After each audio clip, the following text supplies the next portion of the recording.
நற்செய்திக்கு முன் வாழ்த்தொலி. அல்லேலுயா அல்லேலுயா. ஆண்டவர் உமக்குச் சொன்னவை நிறைவேறும் என்று நம்பிய மரியே, நீர் பேறு பெற்றவர். அல்லேலுயா. நற்செய்தி வாசகம். என் ஆண்டவரின் தாய் என்னிடம் வர நான் யார்? லூக்கா எழுதிய தூய நற்செய்தியிலிருந்து வாசகம். அதிகாரம் 1. இறை வார்த்தை 39 முதல் 56 வரை. அக்காலத்தில் மரியா புறப்பட்டு யூதேய மலை நாட்டிலுள்ள ஓர் ஊருக்கு விரைந்து சென்றார். அவர் செக்கரியாவின் வீட்டை அடைந்து எலிசபெத்தை வாழ்த்தினார்.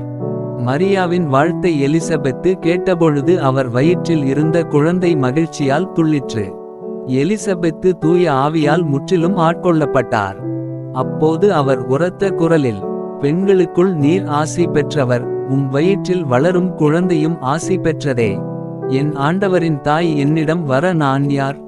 உம் வாழ்த்துரை என் காதில் விழுந்ததும் என் வயிற்றினுள்ளே குழந்தை பேருவகையால் துள்ளிற்று. ஆண்டவர் உமக்குச் சொன்னவை நிறைவேறும் என்று நம்பிய நீர் பேறு பெற்றவர் என்றார்.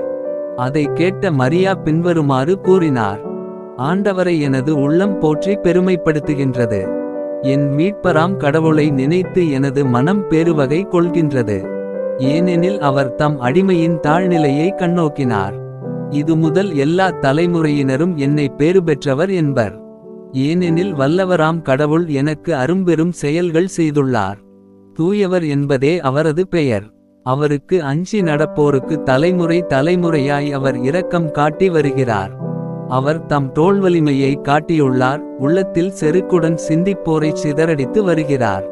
வலியோரை அரியணையினின்று தூக்கி எறிந்துள்ளார். தாழ்நிலையில் இருப்போரை உயர்த்துகிறார். பசித்தோரை நலன்களால் நிரப்பியுள்ளார். செல்வரை வெறுங்கையராய் அனுப்பிவிடுகிறார். மூதாதையருக்கு உரைத்தபடியே அவர் ஆபிரகாமையும் அவர்தம் வழிமரபினரையும் என்றென்றும் இரக்கத்தோடு நினைவில் கொண்டுள்ளார். தம் ஊழியராகிய இஸ்ரேலுக்கு துணையாக இருந்து வருகிறார். மரியா ஏறக்குறைய 3 மாதம் எலிசபெத்தோடு தங்கியிருந்த பின்பு தம் வீடு திரும்பினார். இது ஆண்டவரின் அருள்வாக்கு.